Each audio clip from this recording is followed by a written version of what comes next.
Welcome everyone. We are back with our spooky season specials, which we are in fact starting this whole thing with.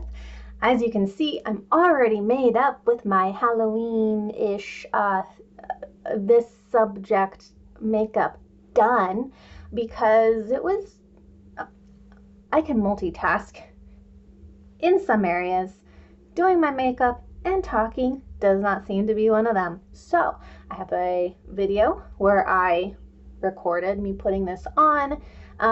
It was kind of on top of my work makeup. All right, so our subject is the jack-o'-lantern, which I really wanted to do for October.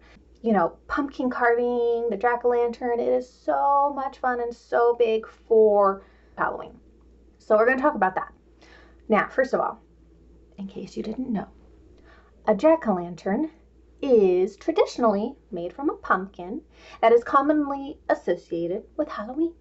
The process involves cutting off the top of the head, digging out its guts and seeds, and sometimes people will take the seeds and just clean them off, a little salt, and some maybe other herbs and things, stuff them in the oven and bake them, and they're just a crunchy crunch. Really tasty. I've always liked them as a snack, but if I put them in trail mix with other things, they're so good for you.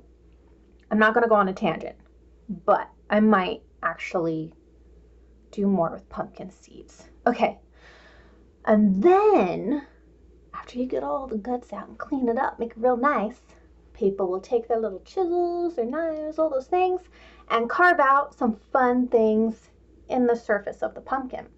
And then you'll sometimes have like a tea light or a little electric light or some kind of candle illumination and put it in the pumpkin so that it will glow through the carvings.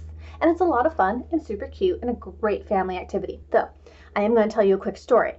When I was little, but old enough to remember this part of my childhood, at least this event, and it may be because it was a little traumatic for me, but we were outside. It was darkish, and I was scooping out the insides of my pumpkin, and for some reason I fell. I slipped. Something happened where my elbow hit the table. It was this glass table, thick glass, so it didn't like shatter or anything. And it was greenish, and I hit my elbow, and my arm popped out of its socket, and my parents had to take me to the emergency room and get it popped back in because the whole thing was dislocated, and it was painful. I have a low pain tolerance, but it hurt. And then they showed them how to do it in case it happened again, because they said that once it popped out, it would be easy for it to do it again. And lo and behold, it did. And I don't remember if it was my mom or dad who fixed it, but they got me right and it was fine, and I carved my pumpkin. So the term jack-o'-lantern, this is a little interesting, it's kind of got two meanings. It originally referred to the phenomenon of ignis fatuus, F-A-T-U-U-S. This could either mean a foolish fire or a will-o'-wisp, which we will talk about a little bit later. These were considered to be mysterious lights seen over marshes and bogs. And the name also ties back to an Irish legend about a particular man who seemed to just get one over the devil a couple of times. How this happened, I don't know. Folklore is fun, and plot holes are ignored. In modern times, jack-o'-lanterns are a popular decoration. In fact, my family's going to be doing some soon. We're just coordinating. You know, everybody does their little thing. It's a lot of fun. Sometimes you'll have like pumpkin treats. I love making pumpkin rolls with cheese cream frosting. And then sometimes there are pumpkin drinks. And, you know, 'tis the season for pumpkin spice and all that fun stuff. So, oftentimes when families get together to do their pumpkin carving, they'll have thematic treats, games, contests. I don't know. My family never did that sort of thing. It was never that big of, like, we never made holidays that big. But some people do, and it sounds like fun. The traditional appearance or format for a jack-o'-lantern, most people know. But you got the triangle eyes, the triangle nose, and then the, like, jagged smile, little toothy maw. And that for a very long time was kind of the standard. Now, in modern times, people have gotten especially intricate. Like, I have seen some things that have blown my mind. My brother-in-law is an artist, and he did a Charmander or a Squirtle. I think he's a Squirtle guy, so it might have been a Squirtle. But he did like the whole carving thing and then the shaving, so you got the dimension where the light was shining through the really thin layer of pumpkin. And you know, people have done things based off of characters like Batman, Pokemon, landscapes, movie stuff, books. It's crazy. Some people are just really talented carving pumpkins. And of course, there's the traditional Halloween spooky motifs like ghosts, witches, and bats. Now, here's the scoop on where this all started. So, the origins are in Irish folklore. So, the story begins with this man named Stingy Jack. Jack was known for his cunning and deceitful nature. And one day, he just casually invited the devil to have a drink with him. And then, true to his name, Jack didn't want to pay the bill. So he convinced the devil, and I don't know how, because this almost seems degrading, but then again is an underhanded resolution to their problem of paying. So maybe this also makes sense. He convinced the devil to turn into a silver coin. Now, instead of paying the bill with this devil silver coin, Jack slipped it into his pocket next to a silver cross. And the inference here is that the cross prevented him, the devil, from reclaiming his true form. So Jack just kind of wandered around for a while with the devil in his pocket as a silver coin, until one day he's like, I'll let you go, man. But conditions. You have to leave me alone for a year, and you can't claim me, my soul, when I die. And the devil's like, well, I don't want to be a silver coin anymore. So yeah, sounds great. I don't consider the devil to be an honest, honorable, hold up your oath sort of guy, but he did. So they go on with their lives. But of course, this is not the end of the story. And now that I think about it, I have to wonder if this is where Rowling got her idea for the three brothers and the one who cheated death. Because listen, like I said, there's more to the story. Drac calls the devil, hey buddy, wanna hang out? The devil's like, well, sure, you're my kind of person. Because, you know, he's underhanded and stingy, and, you know, the devil is not a good guy. So they get together, and somehow, because the devil did not learn his lesson the first time, Jack was like, hey, man, you want to go pick that fruit on that tree for me? If you hear my cat, he is mourning the absence of my husband. The cry of his people. Please ignore it. So the devil's like, okay, cool. I will get that fruit for you. And we're not given a reason why Jack explained away why he couldn't do it himself. But the devil climbs the tree. He grabs the fruit, which may or may not have some kind of nod to Adam and Eve and the apple in the Garden of Eden. Picks the fruit. But while he was climbing the tree and getting this piece of fruit for Jack, Jack carved a cross into the tree bark, trapping the devil in the tree. I'm sure the devil was like, ah, dang it. Should have seen that coming. I don't know why I keep going into an accent, but here we are. And so Jack, he told the devil, hey man, we're buddies. But, and of course, I'm embellishing this. I don't actually know what the dialogue was between these two, but he makes another bargain with the devil. He tricks him. He says, I will set you free from this tree if you leave me alone for 10 years. When I die, hands off. Can't have my soul. The devil's like, well, I don't want to be stuck in this tree forever, so okay. They make their deal. And then when Jack did bite the dust, God was like, I don't want anyone that's underhanded in heaven. You don't belong here. And the devil upheld his oath. And so he gave Jack a coal. And Jack took this coal and stuffed it inside a turnip that he turned into a lantern and uses it to guide his way as a lost soul. Eventually, he was known as Jack of the Lantern, which then became Jack-o'-lantern. And that's how we have the Jack-o'-lantern transition into America, because we had Irish immigrants. They came over, brought their traditions with them. Super fun. They discovered pumpkins, which is an American, they're native to America.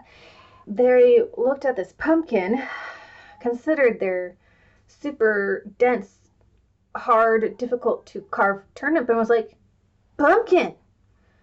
And not only was it easier to carve into, but it had a bigger surface, which allowed them to create more intricate and fun designs and embellish what they were doing. Super fun. Love it. Over time, the practice of carving jack-o'-lanterns evolved. Initially, they were used to ward off evil spirits. Get the hints? Leave me alone. And to guiding lost souls like Jack. In contemporary culture, jack-o'-lanterns are a quintessential part of Halloween celebrations. They're everywhere. We love it. They symbolize the playful and spooky spirit of the holiday. And carving pumpkins has become a really popular, fun activity for communities and families and friends. And it's a tradition that just people enjoy together. And there are contests. I've never seen a contest, but I imagine that it's like the sandcastle ones where they go crazy and it's really cool. The jack-o'-lantern has also found its way into various forms of media. It appears in movies, TV shows, literature, often symbolizing the eerie and supernatural aspect of Halloween. The image of a glowing jack-o'-lantern on a dark night has become an iconic representation of the holiday. There are similar festivals and other things that kind of relate to the jack-o'-lantern. In Gaelic-speaking regions, now I am learning Gaelic. I'm trying to learn both the Irish and the Scottish. It's a difficult language. I'm going to do my best to say this one. I might not say it correctly, and I apologize. Samhain? Saman? It marks the end of the harvest season and the beginning of winter. It was believed that during this time, the boundary between the living and the dead was blurred, allowing the spirits to roam Earth. And people carved turnips and other root vegetables, potatoes, I love potatoes, to ward off these wandering spirits. And then we have the will-o'-wisps, which we mentioned previously. These were mysterious lights seen over marshes and bogs, and often were attributed to mischievous spirits or fairies, leading travelers astray. And there's only 3 places I really remember will-o'-wisps. One, I think they were in World of Warcraft. It's been a hot minute since I played that one. I was a teenager, and that was a very long time ago. They are in Dungeons and Dragons, and the way they were utilized in the games that I have played, it was kind of a, you don't mess with them, they'll leave you alone, but you don't want to mess with them. Not a fun time. And then you have Brave, where they definitely had that kind of playful mischievousness about them.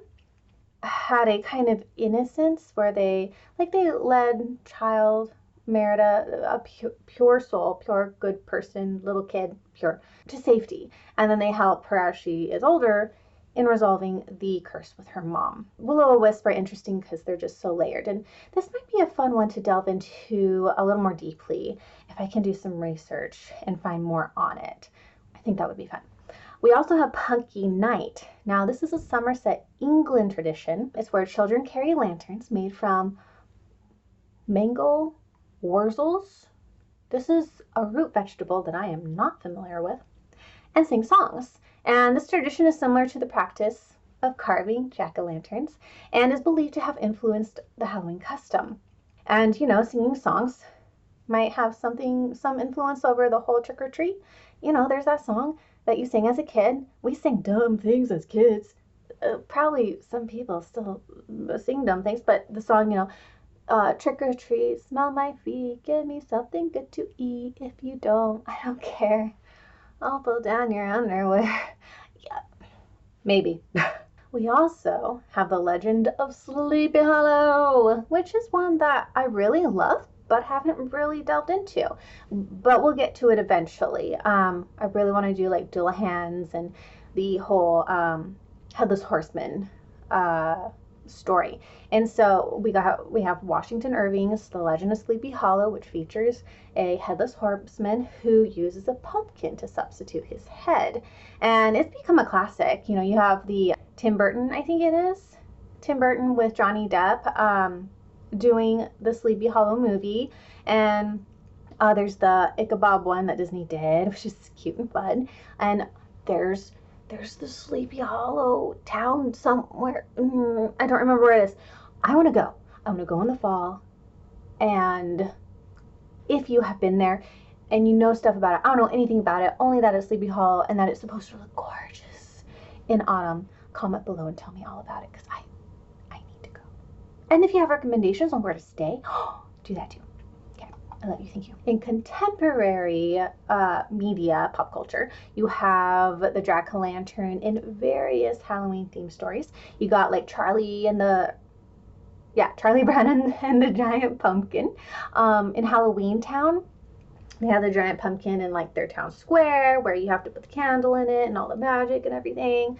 I can't think of anything where the jack-o'-lantern is like featured, but they're like sprinkled throughout things, and I would love to see more of the jack-o'-lantern being featured in stories. In fact, a Stingy Jack story would be interesting and fun.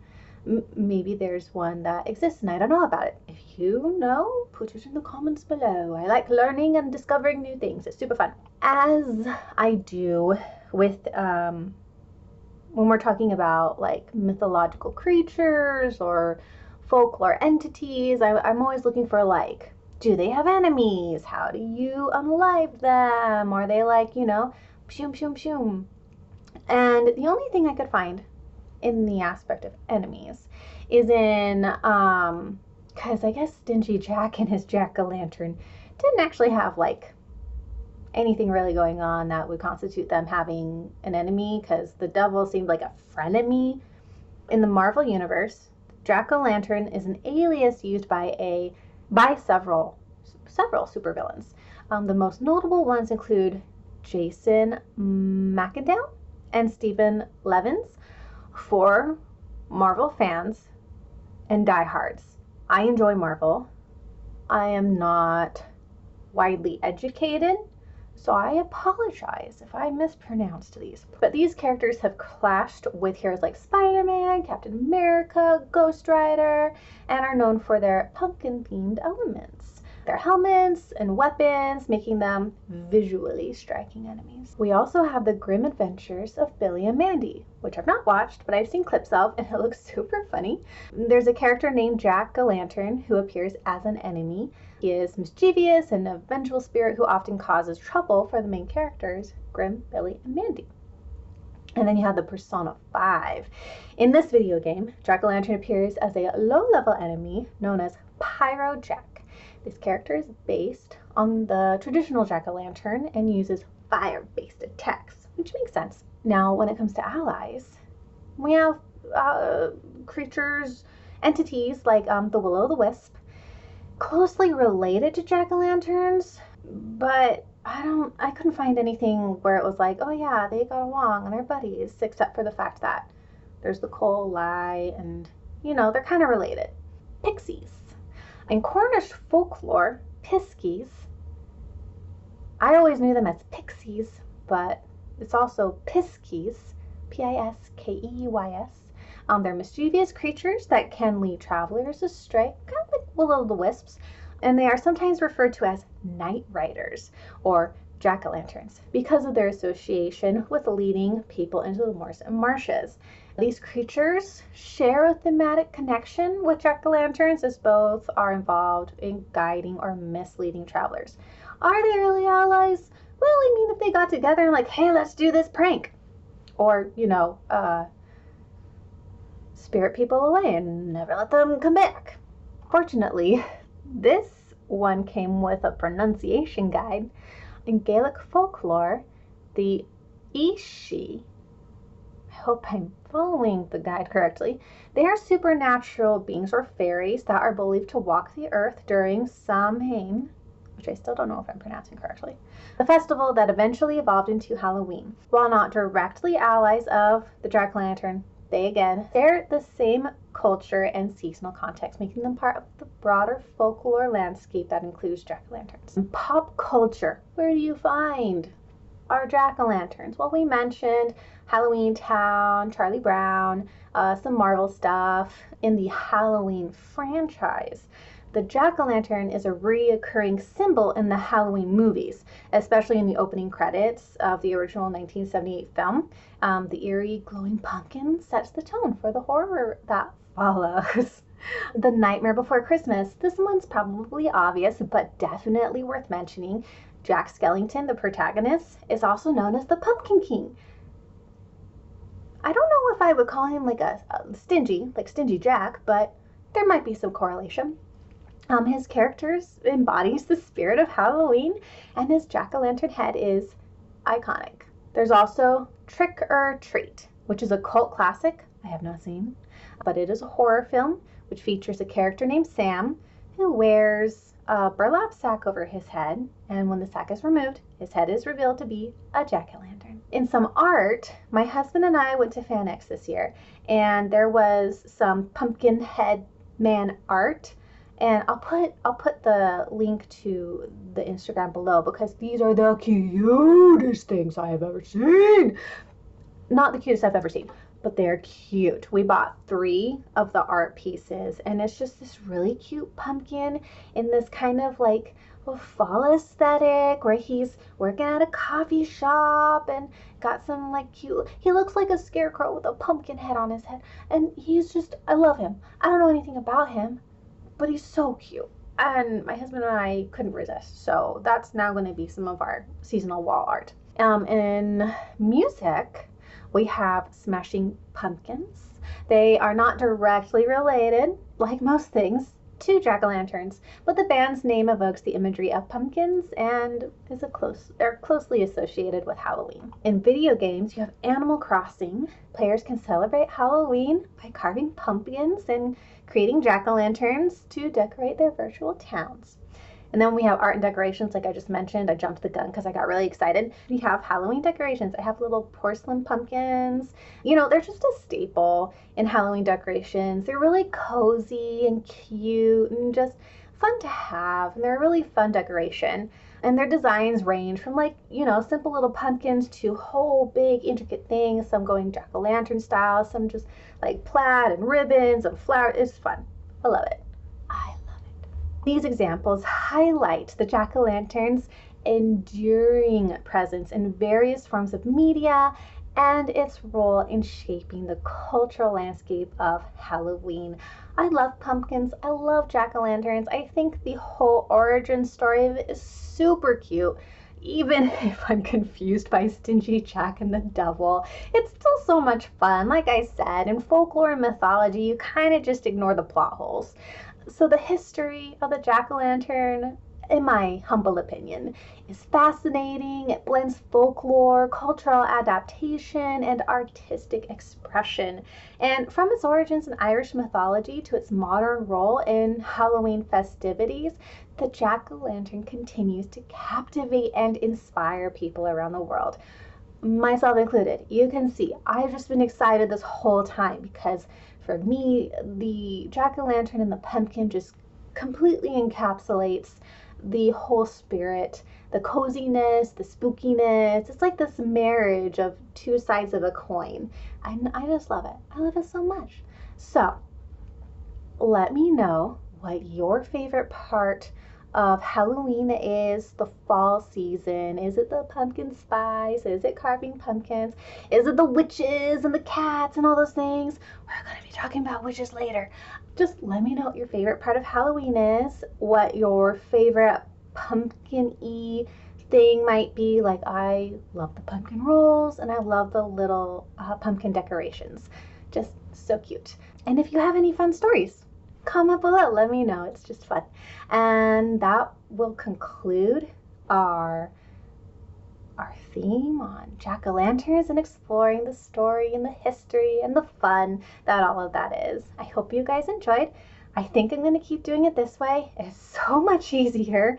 I'm not stressed out about my space being cluttered with makeup and everything. So if you do like the makeup aspect, I will have those videos for you. They won't have this whole thing going on, but they will be there with the theme.